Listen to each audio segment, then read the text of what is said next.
Bersama-sama kita akan tundukkan kepala, kita akan berdoa. Sungguh kami mengucap syukur dan berterima kasih Tuhan untuk si anugerah-Mu yang selalu baru sediakan buat setiap kehidupan kami. Kami yakin dan percaya rahmat anugerah damai sejahtera-Mu, tempat perlindungan itu Engkau sediakan buat kehidupan kami. Khususnya kami yang tinggal di akhir zaman ini menghadapi 7 tahun masa kesesakan yang ada di depan kami.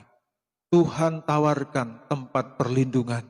Itulah bahtera perlindungan untuk kami boleh masuk di dalamnya, sehingga kami terluput dari 1 kali 7 masa kesesakan yang akan menimpa atas muka bumi ini. Kami sadar dan kami mengerti Tuhan, bahwa kami sudah berada di ujung zaman, di mana kedatangan-Mu sudah sangat dekat. Biar kami boleh belajar terus untuk rendah hati. Sebab tidak ada satupun yang kami banggakan di dalam hidup kami. Hanya Engkau saja Tuhan. Engkaulah Tuhan yang sudah menang atas setiap masalah persoalan kami. Bahkan Engkau sudah mengalahkan maut dan bangkit. Dari maut dipermuliakan untuk selama-lamanya. Kami yakin dan percaya kuasa kematian kebangkitan-Mu juga akan kami alami dalam hidup kami. Kami menang atas setiap masalah percobaan dan kami diangkat dan dipermuliakan bersama dengan Bapa di surga. Terima kasih Tuhan. Biarlah kiranya pada kesempatan ini Kau terus akan berkarya lagi dalam setiap kehidupan kami. Lewat kekuatan kuasa firman dan Roh Kudus-Mu. Engkau membentuk kehidupan kami seturut rencana dan kehendak-Mu. Sehingga segala sesuatu yang tidak berkenan itu bisa dilenyapkan dari kehidupan kami. Dan kami terus semakin hari semakin indah dan semakin manis di hadapan-Mu. Untuk kami boleh menyukakan dan menyenangkan hati Tuhan. Semua kekuatan yang bukan daripada Tuhan, roh-roh jahat setan bisa menggoda, mengganggu kami. Dengan bentuk kelemahan tubuh, sakit, penyakit, bahkan mengganggu konsentrasi kami. Semuanya itu datang dari kuasa gelap. Namun kami punya otoritas kuasa yang besar di dalam nama Yesus. Untuk mengusir dan tolak dia. Itu sebabnya kami bersatu hati, usir dan tolak dia. Dan hanya di dalam nama Tuhan Yesus Kristus kami perintahkan kau pergi keluar dari tempat ini. Darah anak domba berkuasa. Terima kasih Tuhan, roh kebebasan yang daripada-Mu Tuhan menguasai setiap kehidupan kami, dari anak-anak sekolah minggu, pemuda remaja sampai orang tua dewasa. Kami boleh merasakan kekuatan kuasa-Mu yang bekerja memulihkan, menyembuhkan, membangun, bahkan menyucikan kehidupan kami lewat firman-Mu. Terima kasih Tuhan, terima kasih. Berfirmanlah buat kami siap untuk mendengarkannya di dalam nama Tuhan Yesus Kristus. Kita semua yang percaya katakan, amin. Pertama-tama saya sampaikan salam sejahtera dari Tuhan kita Yesus Kristus. Selamat bertemu kembali di dalam cinta kasih Tuhan yang sudah memberikan kepada kita kekuatan, kesehatan, bahkan perlindungan ya dari segala macam masalah persoalan yang ada di tengah-tengah dunia ini. Dan kita sekarang ada di dalam rumah Tuhan. Ini semua bukan oleh karena kekuatan kita, tapi ini semua oleh karena kemurahan Tuhan yang Tuhan berikan kepada setiap kehidupan kita. Haleluya. Puji nama Tuhan. Mari kita akan bersama-sama kembali saudaraku melihat di dalam kebenaran firman Tuhan. Itulah kitab Wahyu pasalnya yang ke-6. Kita akan bersama-sama terlebih dahulu membacanya. Kitab Wahyu pasal yang ke-6, ayatnya yang ke-9 sampai yang ke-11. Ini berkaitan dengan meterai yang kelima. Meterai kelima ini bersuasana martir, ada kematian, ada ya suasana martir yang dimana saudaraku terjadi di tengah-tengah muka bumi ini. Mari kita akan lihat bersama-sama Wahyu pasal 6 ayatnya yang ke-9. Kita akan terlebih dahulu baca bersama-sama. sebagai dasar dari pemberitaan firman Tuhan pada kesempatan pagi hari ini. Ya, apa dikatakan oleh firman Tuhan? Dan ketika anak domba itu membuka meterai yang kelima, aku melihat di bawah mezbah jiwa-jiwa mereka yang telah dibunuh oleh karena firman Tuhan dan oleh karena kesaksian yang mereka miliki. Dan mereka berseru dengan suara nyaring, katanya, berapa lamakah lagi ya penguasa yang kudus dan benar? Engkau tidak menghakimi dan tidak membalaskan darah kami kepada mereka yang diam di bumi. Dan kepada mereka masing-masing diberikan sehelai jubah putih, dan kepada mereka dikatakan bahwa mereka harus beristirahat sedikit waktu lagi, hingga genap jumlah kawan-kawan pelayan dan saudara-saudara mereka yang akan dibunuh sama seperti mereka. Jadi saudaraku, untuk supaya kita menghindar dari suasana martir yang akan terjadi di muka bumi ini, pada waktu yang lalu kita sudah belajar, yaitu kita harus mau berjuang. Haleluya. Berjuang seperti Yakub. Itu sejak di kandungan dia sudah berjuang, ya. Seperti yang saya katakan, dunia ini juga tahu, ya, ada nyanyian mengatakan bahwa kemenangan itu adalah milik orang yang berjuang. Kalau kita mau berjuang, kemenangan itu pasti disediakan buat kehidupan kita. Ini yang pertama yang harus kita kerjakan, berjuang. Jangan leha-leha, jangan santuy-santuy, kata orang dunia hari-hari. Tapi dalam keadaan seperti ini kita tetap berjuang. Yakub itu walaupun dia lahir sebagai anak bungsu, namun dari sejak kandungan dia sudah berjuang untuk supaya dia bisa mendapatkan hak sulung. Dan kemudian saudaraku, sampai lahirnya pun dia sebagai anak bungsu, dia terus berjuang bagaimana supaya bisa mendapatkan hak sulung. Dan itu dihargai oleh Tuhan. Dan itu sebabnya saudara, setiap perjuangan kita hari-hari ini, ya, Tuhan perhatikan dan Tuhan hargai. Haleluya. Yang kemudian, yang kedua yaitu orang yang suka berdandan, ya. Berdandan, saudaraku, seperti Esther. Esther itu adalah seorang anak asuh dari Mordekai. Tapi di dalam kehidupan putus asa, sebagai anak titipan dia tetap terus memiliki satu kehidupan yang punya pengharapan untuk lebih baik ke depan. Dan ternyata, saudaraku, pergumulannya itu didengar oleh Tuhan. Ya, ketika dia mendapatkan satu kesempatan untuk bisa menjadi calon ratu, ya, kemudian dia dikatakan mau didandani, mau dihiasi, ya. Ada loh saudaraku, orang gak suka dengan kehidupan yang mau didandani, ya. Kalau kita berbicara secara rohani, kehidupan yang mau didandani, dihiasi, ini adalah kehidupan anak-anak Tuhan, gereja Tuhan, yang mau dipersiapkan untuk menjadi mempelai Tuhan. Kalau bahasa Jawa itu, dandan itu ya dalam arti yang sesungguhnya gampang dikandani. Artinya selalu menurut, ya. Kehidupan sebelum masuk nikah, itu kalau pasangan sedang berpacaran, itu pasti kandanane gampang, ya toh? Manut, woy.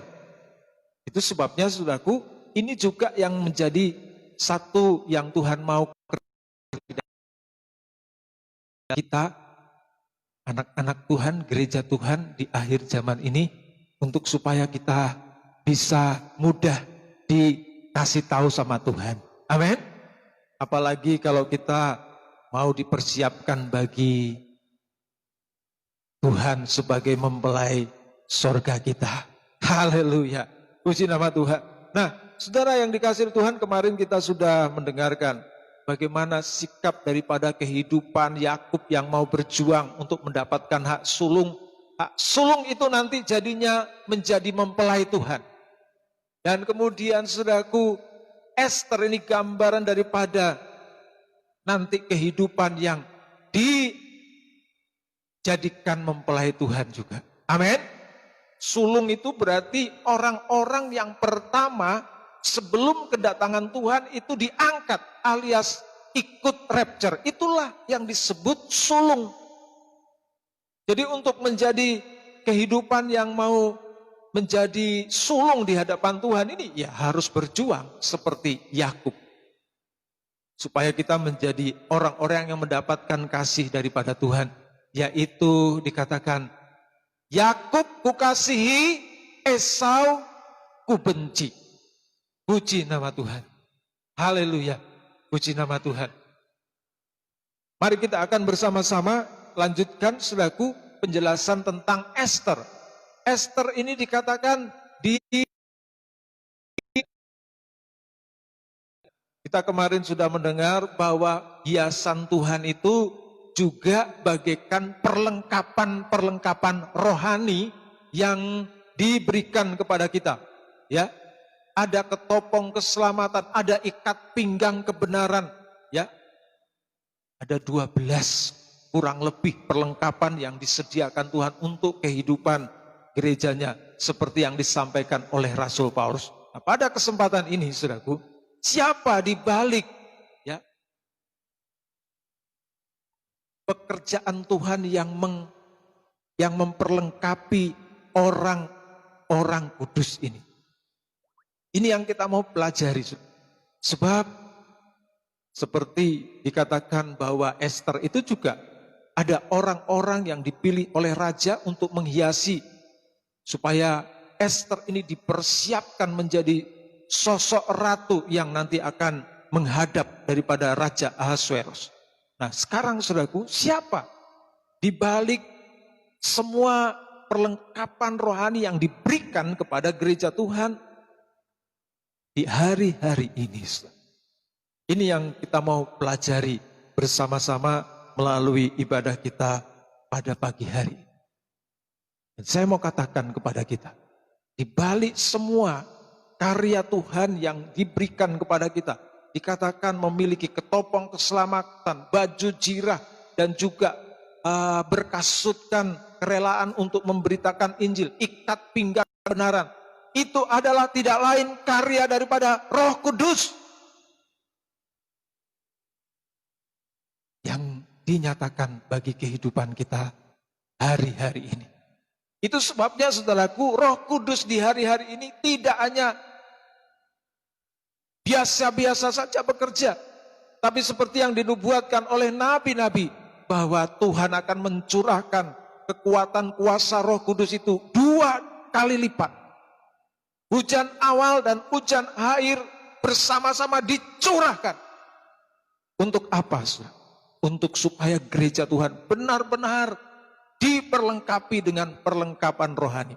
Itulah sebagai perhiasan dari mempelai wanita Tuhan untuk Yesus sebagai mempelai prianya. Haleluya, puji nama Tuhan. Itu sebabnya saudaraku, mari kita mau belajar tentang karya Roh Kudus ini di dalam kehidupan kita. Jangan sampai kita tidak mengalami, tidak merasakan, ya, sudah bekerja di dalam hidup kita, tapi kita tidak pernah merasakan bagaimana karya itu terjadi dalam hidup kita. Sama seperti zaman dulu, saudara. Ketika Tuhan membangun tabernakel. Untuk membuat tabernakel itu Tuhan tidak pilih orang-orang sembarangan. Tapi Tuhan pilih orang-orang yang dikatakan ahli di dalam pembuatan semua perabot peralatan yang dibutuhkan untuk tabernakel. Tabernakel itu berbicara tentang kesatuan tubuh Kristus. Bagi kita di akhir zaman ini, itulah kesatuan tubuh mempelai wanita Tuhan. Dan Tuhan pakai ahli-ahli di dalam membuat ya alat-alat tabernakel zaman Musa. Dan di akhir zaman ini Tuhan kirimkan Roh Kudus-Nya untuk sebagai ahli di dalam membangun gereja Tuhan. Dan Roh Kudus bekerja sama dengan firman yang kemudian menciptakan sesuatu yang indah di dalam kehidupan gereja Tuhan di akhir zaman ini. Haleluya. Mari kita lihat bersama-sama ya di dalam Keluaran pasal 31 ayat yang pertama sampai yang ke-11. Ya, saudara bisa catat ini ya.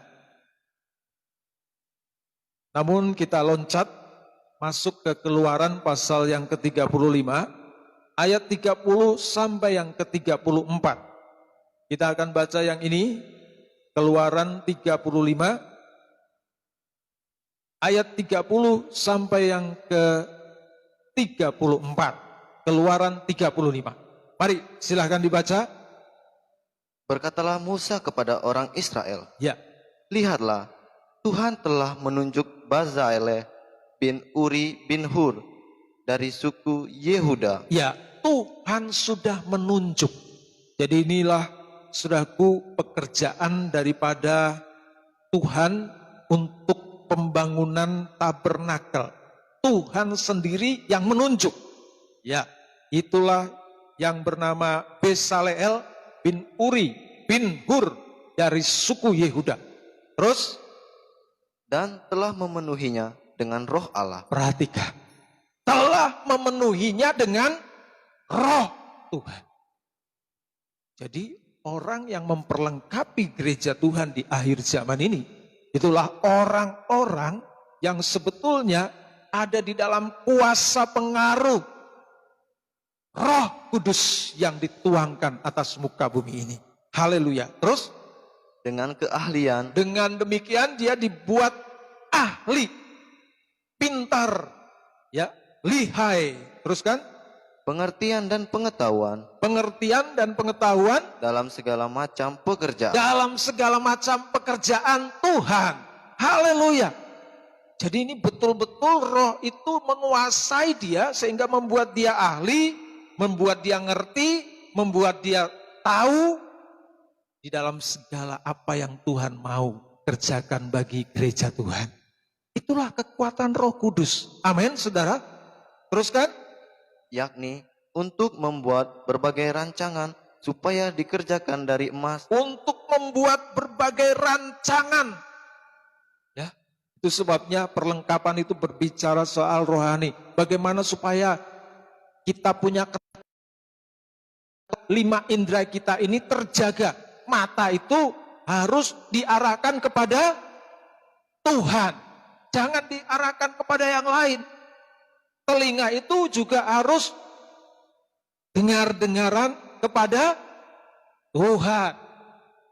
Supaya sekalipun nggak pakai anting-anting emas, tapi kalau telinganya dengar kepada suara Tuhan, suara firman, maka telinganya seperti telinga yang dikasih anting-anting emas. Demikian juga perasaannya, hidungnya, mulutnya.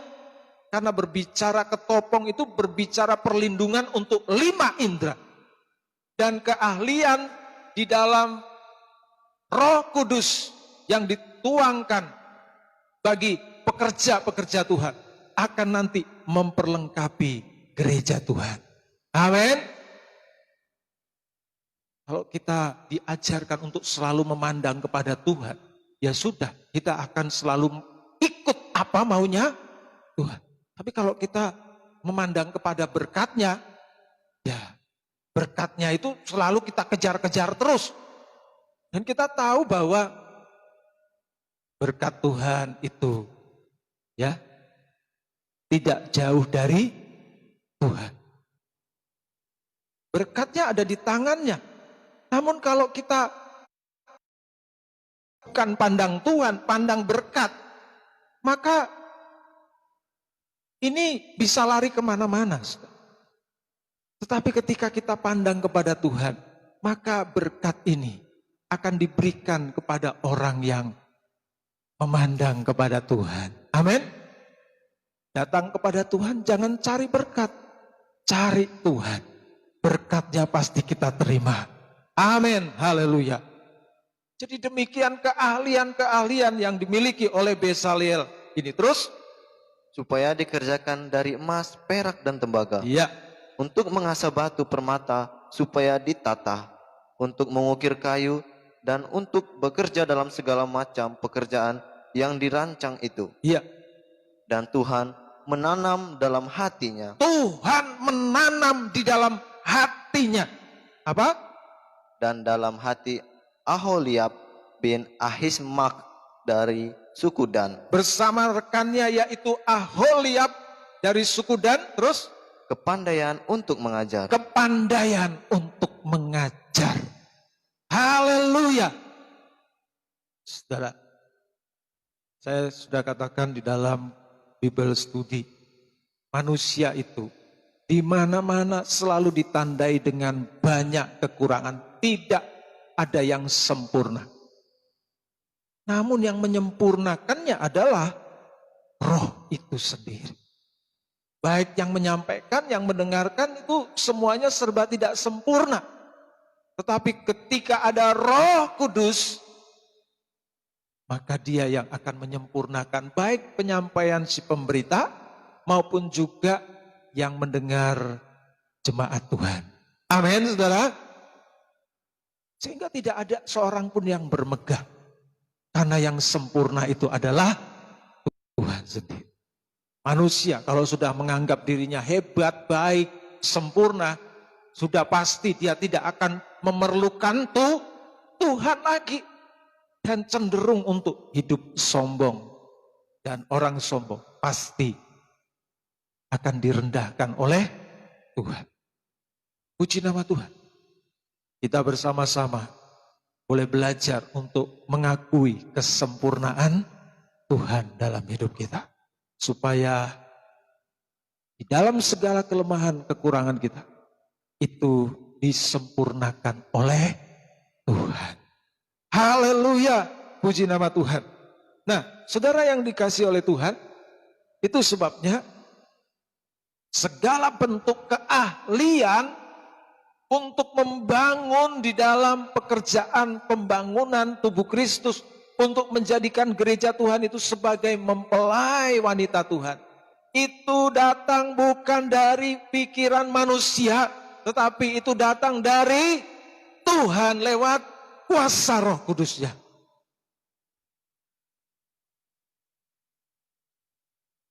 Jadi itu sebabnya kita mau menghargai yang namanya karya Roh Kudus di zaman akhir ini. Sebab Tuhan sedang bekerja dan berkarya melalui Roh Kudus. Roh Kudus akan membuat kita rendah hati. Roh Kudus itu akan membuat kita haus. Haus dan lapar akan firman Tuhan. Roh Kudus itu akan membuat kita mencari Tuhan di dalam setiap waktu yang kita miliki. Itu sebabnya saudara, Roh Kudus itu jangan sampai kita abaikan dalam hidup kita. Ajak dia berkomunikasi. Karena dia berbentuk roh. Sekalipun kita tidak lihat, tetapi dia ada. Ketika kita ajak dia berkomunikasi. Sekalipun kita tidak lihat dia. Dia bisa menjawab kita lewat suara hati kita. Amin.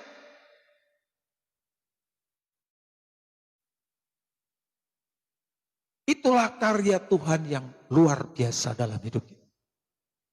Ketika hari-hari ini engkau merasa terganjal sesuatu, itu adalah merupakan sinyal dari Roh Kudus yang sedang berbicara dengan hidupmu. Jangan tolak, jangan abaikan. Ketika ada sesuatu yang mengganjal dalam hidupmu, dan Tuhan mengingatkan tentang cepat selesaikan, cepat bereskan, cepat minta ampun kepada Tuhan. Sebab ada kesempatan untuk bisa menyelesaikan masalah. Mungkin itu masalah yang sudah lama, tapi Roh Kudus ingatkan, jangan abaikan. Atau mungkin masalah yang sedang terjadi hari ini ketika engkau sedang menuju sesuatu tempat, tetapi di tengah jalan, sebelum engkau menuju ke tempat di mana tujuanmu, ada suara yang berbicara, lebih baik pilih jalan yang lain. Saudara, jangan tolak untuk berkomunikasi dengan suara itu. Amin. Supaya kita tidak terlalu dalam jatuh di dalam kehidupan yang tidak benar.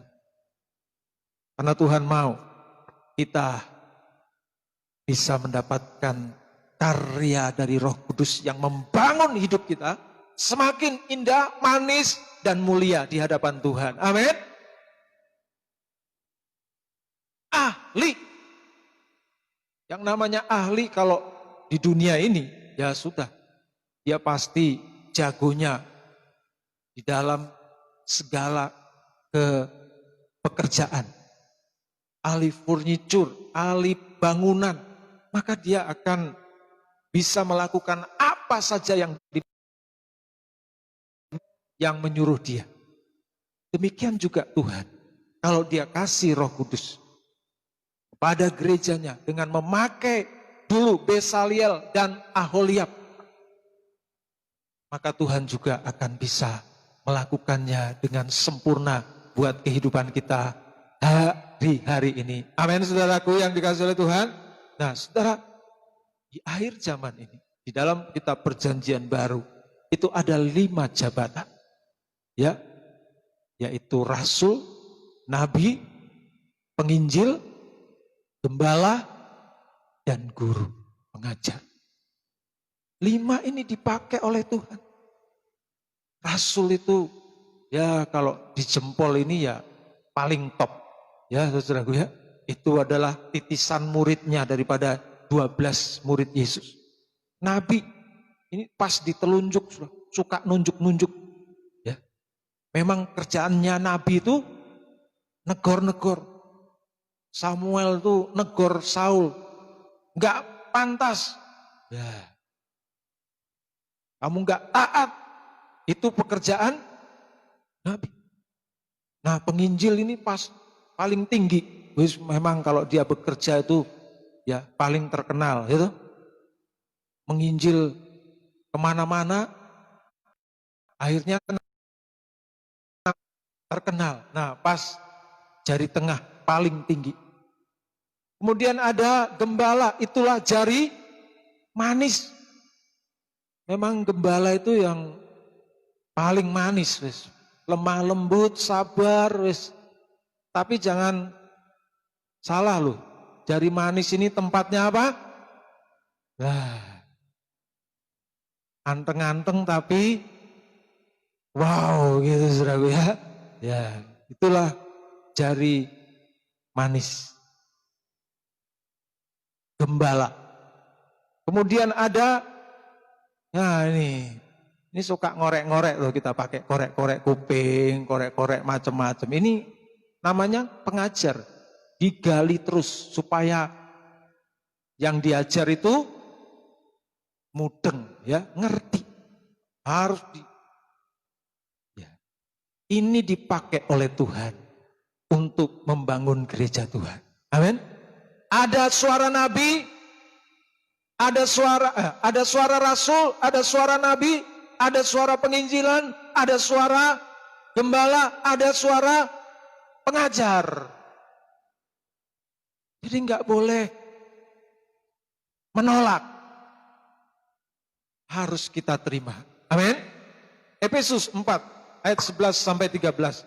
Inilah karya Roh Kudus di akhir zaman ini buat kehidupan kita hari-hari ini, ya. Supaya kita dibangun semakin indah, manis dan berkenan kepada Tuhan. Efesus 4 ayat 11 apa dikatakan? Dan ialah yang memberikan baik rasul-rasul maupun nabi-nabi, Rasul-rasul, nabi-nabi, terus baik pemberita-pemberita Injil pemberita Injil, terus kan maupun gembala-gembala dan gembala pengajar-pengajar, dan pengajar. 5 jabatan. Terus untuk memperlengkapi orang-orang kudus bagi pekerjaan memperlengkapi pelayanan, orang-orang kudus bagi pekerjaan pelayan Tuhan. Terus bagi pembangunan tubuh bagi Kristus. pembangunan tubuh Kristus. Jadi 5 ini harus saling menghargai. Kalau 5 ini saling bekerja sama, wow, dahsyat. Luar biasa. Saat Nami bicara, guru, gembala, penginjil, dan rasul mendengarkan. Amin. Saat rasul bicara, nabi, penginjil, gembala, guru mendengar. Karena semuanya membutuhkan ini. Karena di dalamnya ada karya Tuhan membangun kehidupan kita semakin indah dan semakin indah. Oh, aku nggak butuh itu penginjil loh. Aku ini kan rasul. Aku kan paling top. Nggak perlu penginjilan. Nggak bisa seperti itu. Kita harus bisa merasakan karya Tuhan di 5 jabatan di dalam kehidupan kita masing-masing sebagai gereja Tuhan di akhir zaman ini. Terus, sampai kita semua telah mencapai kesatuan iman dan pengetahuan yang benar tentang Allah, ya, kedewasaan penuh, dan tingkat pertumbuhan yang sesuai dengan kepenuhan Kristus. Dan sampai kita dibangun sama seperti Kristus. Kalau kita mengabaikan salah satu dari 5 jabatan ini, maka bisa jadi ciptaan karya Tuhan itu akan menjadi ciptaan yang tidak lengkap. Kalau tidak lengkap berarti cacat. Punya cacat. Ya. Saudara, mari kita mau bersama-sama menghargai karya Roh Kudus di dalam 5 jabatan ini. Amin. Kesempatan di rumah, saudaraku, kita bisa mendengarkan lewat streaming di YouTube, Facebook, ya. Di sana ada berita penginjilan, ada berita nubuatan, ya. Ada berita kerasulan, ada berita penggembalaan, ada berita untuk mengajar. Perhatikan baik-baik, amin. Ketika kita terima semua itu, semua tujuannya untuk membangun supaya sama seperti Kristus. Apa yang disampaikan gembala kurang dipenuhi dengan berita penginjilan. Apa yang disampaikan berita penginjilan kurang dipenuhi dengan berita rasul-rasul. Apa yang disampaikan berita rasul-rasul itu kurang dipenuhi dengan berita kenabian. Dan juga demikian juga pengajar. Jadi kita ini enggak boleh pilih-pilih salah satu, tapi harus menghargai kelima-limanya. Amin. Karena di dalamnya ada karya Roh Kudus yang bekerja untuk supaya kita dijadikan semakin indah, dan sama seperti Kristus.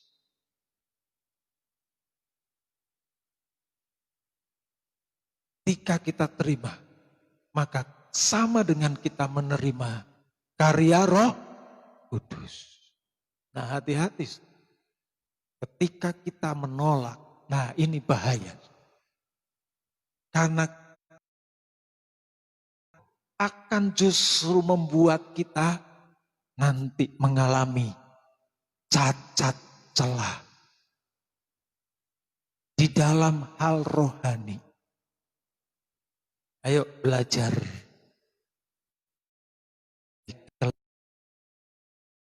Amin.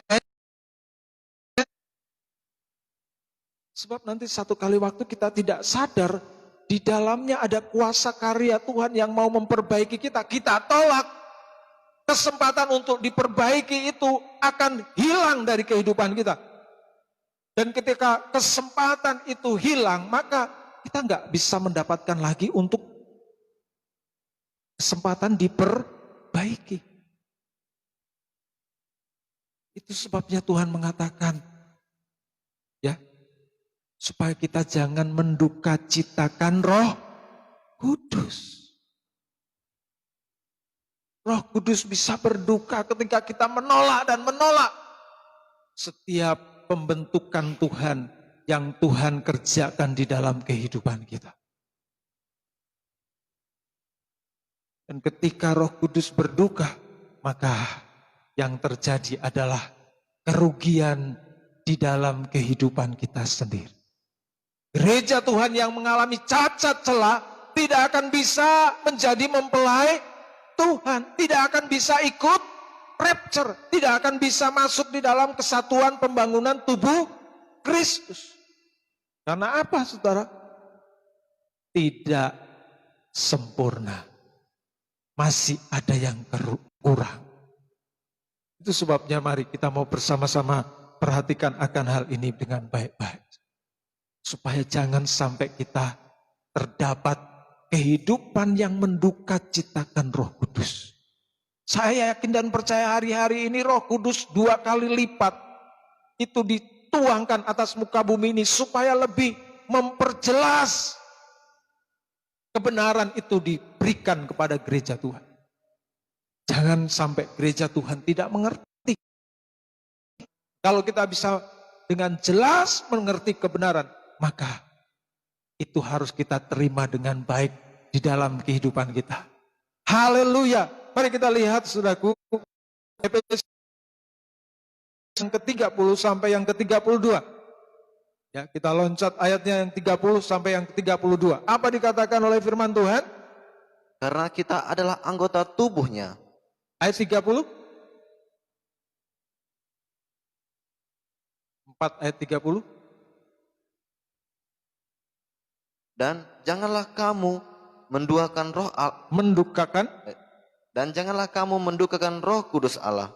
Jangan mendukakan Roh Kudus. Amin.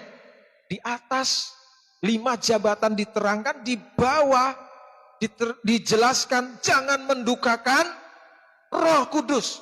Berarti ada hubungannya ini dengan pekerjaan daripada Roh Kudus itu sendiri untuk membangun gereja Tuhan.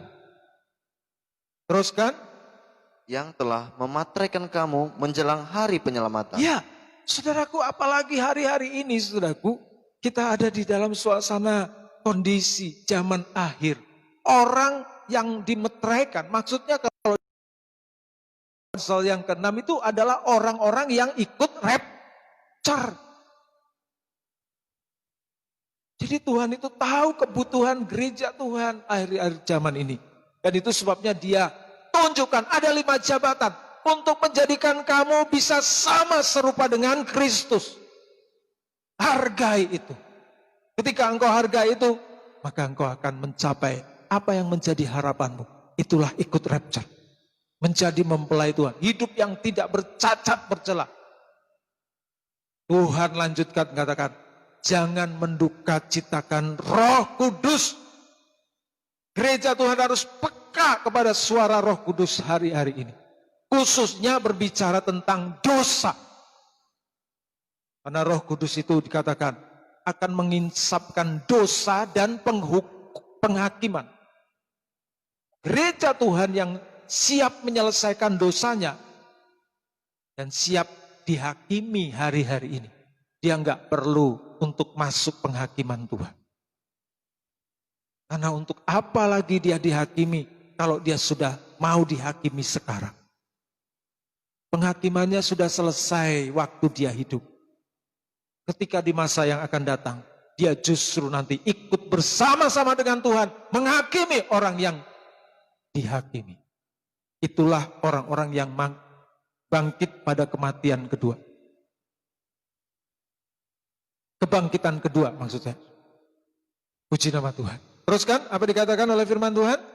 segala kepahitan, Ya, kegeraman, kemarahan, pertikaian dan fitnah ya, hendaklah dibuang dari antara kamu. ya. Demikian pula segala kejahatan. Demikian pula segala kejahatan. Haleluya.